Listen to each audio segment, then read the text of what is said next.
What's up, guys? Good morning. Good morning. How's it going? Uh, we got a juicy one today as Gary is being obliterated by Congress. We're going to get into it. You're going to want every little piece of it. So stay tuned. Quick look at the market, guys. A Bitcoin holding 26.2, Glimmer pumping again 11% on the day. Guys, we love Glimmer. I've been telling you guys about Glimmer for a long time. No one wanted to listen to me, but it's up again. Tarax is pumping 8.5% today as well.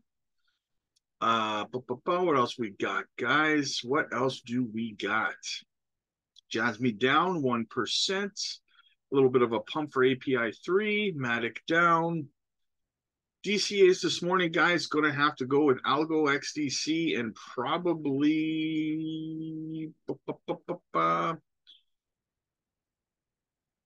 you know what? Even though Quant is up 1% at $87, it's a steal. So I'm going to have to say Quant.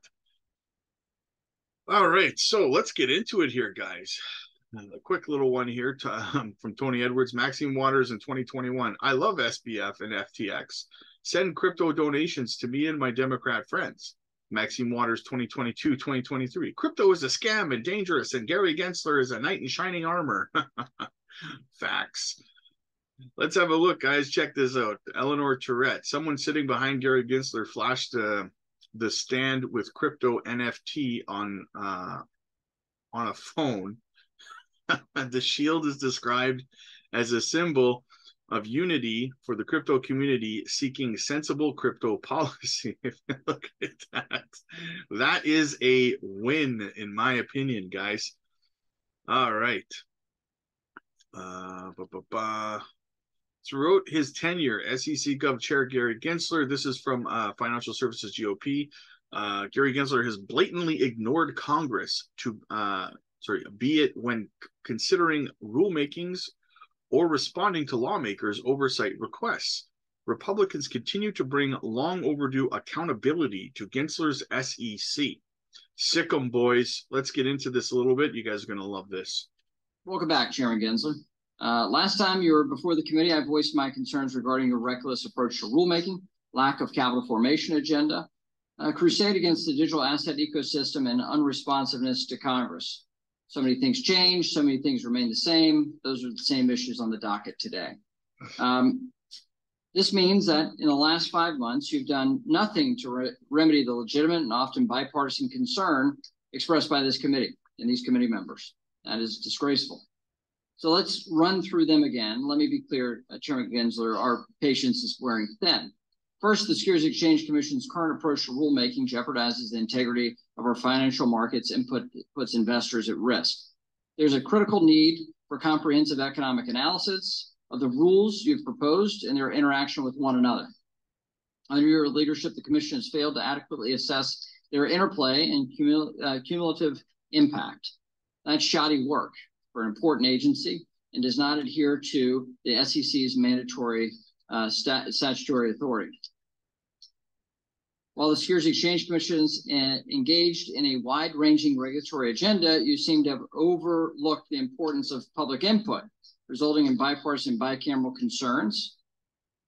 Members of both sides of the aisle have raised valid concerns regarding the MiFID relief, swing pricing, hard close, as well as your equity market structure overhaul. The Securities Exchange Commission has taken no action to address these concerns. Second, you continue to fail to prioritize capital formation. Among your expansive rulemaking agenda items, there is not a single initiative aimed at improving access to capital or enhancing market competitiveness. Third, your efforts to choke off the digital asset ecosystem, which has created real harm for consumers and our markets, is clear to all. You said the law is clear, but your actions have created more confusion and lasting damage. Chair Gensler, you've also said your goal is consumer protection. Yet your actions have pushed legitimate digital asset activities outside of regulated financial institutions where consumers are best protected. On one hand, we've seen bipartisan votes in Congress, in this committee, to provide clear rules of the road and real consumer protection. On the other, we've seen your ad hoc regulation by enforcement approach to digital assets on a losing streak in the courts. You refuse to be transparent with Congress regarding your interactions with FTX and Sam Bankman-Fried. That's the investigation we started last Congress. Finally, your lack of responsiveness to this committee's legitimate oversight continues to be unacceptable. And I want to finish here.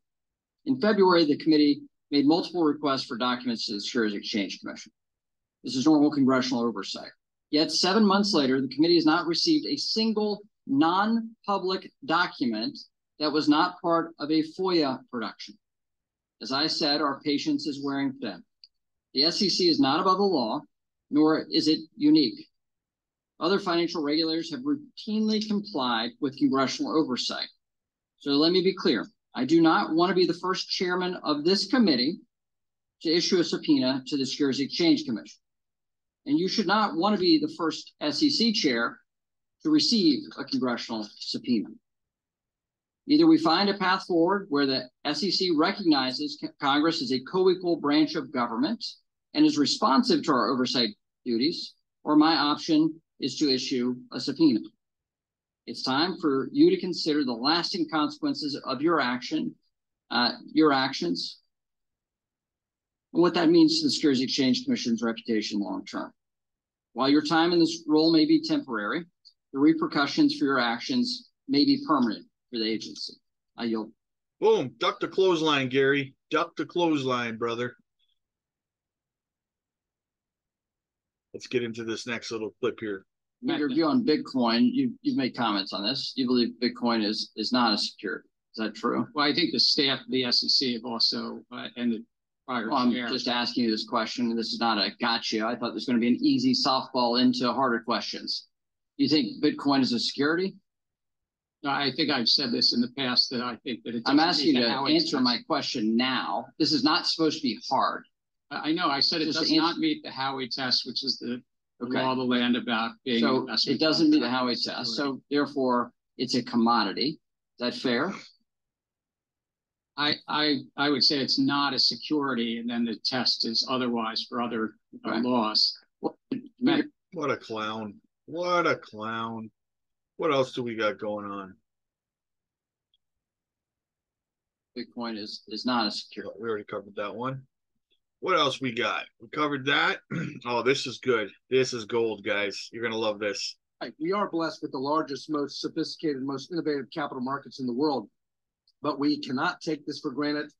Even a gold medalist must keep training. With all due respect, Mr. Chairman, if the U.S. capital markets are a gold medalist, you are the Tanya Harding of securities regulation because you are kneecapping the U.S. capital markets with the avalanche of red tape coming out of your commission. That's gold, guys. That's gold. Holy crap. All right, we got one more here. We love Given your 18-year career we love at the this. biggest banks in the world and the personal financial fortune you amassed there, do you think it's possible for you to serve as an impartial regulator and not favor large financial intermediaries? Absolutely, sir. Well, Mr. Gensler, do you believe the vast majority of digital assets meet the investment contract test and are therefore securities operating illegally outside of the U.S. regulatory umbrella? As I've said, many of these assets are basically the public is anticipating. Sir, is that a yes? On the efforts of others. Is the answer then yes? Again, without prejudging anyone, I do think that reclaiming my time. I'll take it as a yes. And to be clear, sir, this perspective has nothing to do with concern you noted in the speech last year, where you said, quote, over the past year, several bank executives have shared their concerns with me about the sheer number of depositors who have moved money from their bank accounts into crypto-related exchanges and wallets, end quote. Right? The concern that those bank executives raised was that there's I'm reclaiming my time, were getting hurt. I've asked you to answer the questions as short as I can so I can use the time I have, and it's clear that you would like to avoid answering the questions, in my opinion. An Obama-appointed judge in the Southern District of New York, a bank-friendly jurisdiction where you bring most of your cases, recently found that decentralized financial technology, quote, not only removes the so-called middlemen from these transactions, but it also allows users to interact through a variety of methods in an easy and efficient manner, end quote. The court also said underwriters, like the ones at banks where you work, sir, are, quote, precisely the types of individual roles that decentralized exchanges were designed to eliminate, end quote. Mr. Gensler, can you assure this committee that your style of regulation by harassment towards digital asset innovation is to the benefit of every American and not driven by your desires to protect industry incumbents? This is a field that's rife with fraud and manipulation, and I'm looking out for the American investors who've been hurt by the crypto. I'll reclaim my time. Mr. Gensler, despite your years of rhetoric, like today, I'm convinced you are not an impartial regulator. Instead, it's clear that you are working to consolidate your own power, even though it means crushing opportunities for everyday Americans and, frankly, the financial future of this country. Even the federal courts are highlighting the damage you, sir, are doing to our constituents, and they're telling you that you don't have the legal authority to accomplish your goal of squashing competition in the financial markets. Congress has been telling you that too. Quick pause there, guys. I went on a rant about that exact topic last night. I think it was in the live stream where I was reading Gary's comments before today, where he was talking about how these exchanges and these crypto companies are not compliant with the laws. There's no laws, bro. I said this last night.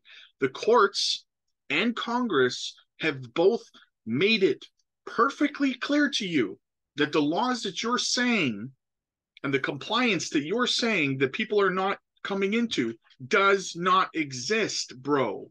The courts have told you, Congress has told you, and Emmer just repeated what I said last night. Gary keeps going on about this, even though courts and Congress are telling him that these laws and this compliance that he keeps talking about in the press doesn't exist. Like, how ridiculous is it that this guy still has a job at this point? Now, Mr. Gensler, I believe our great financial system is the definition of freedom in this country. And congressional policies must provide room for the traditional financial system to evolve alongside the disruptive digital asset ecosystem. That said, it cannot be understated that a common theme throughout your career, sir, is your relentless loyalty to the largest financial institutions at the clear expense of innovation, competition, and everyday Americans. I yield back. I suspect. Boom. And then I just want to finish things off real quick, guys, with just one metric, one of many metrics that I use when I'm scaling my altcoin seasons, when I'm taking profits, when I'm not, things of that nature. Just one more tool in your guys' toolbox, if I can help add it. It's the altcoin season chart. So anything above 75, we are in altcoin season. You should be taking profits. Obviously not financial advice, right? But anything above 75 on this chart is when altcoin season is, and you would be taking profits. Here we have an accumulation phase, right? Between 75 and 25. And then below is when you should be, you as in theoretically you, not you as an individual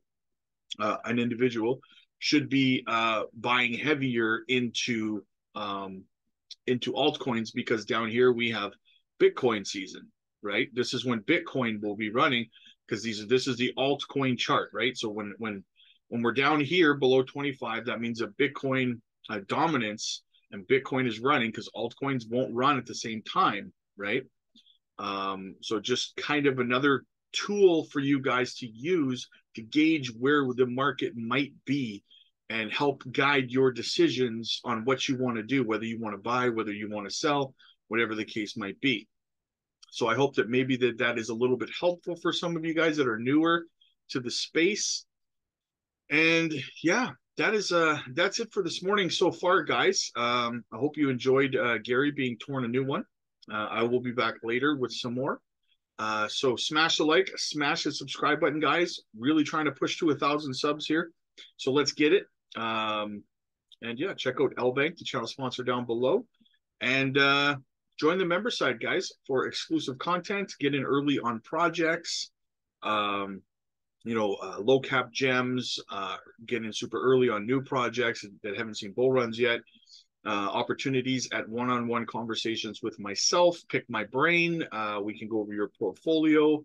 And also you get updates on my portfolio, when I'm buying, when I'm selling, when I'm DCAing, and when I am selling off a crypto. So that is it for this one, you guys, and I will see you in the next one.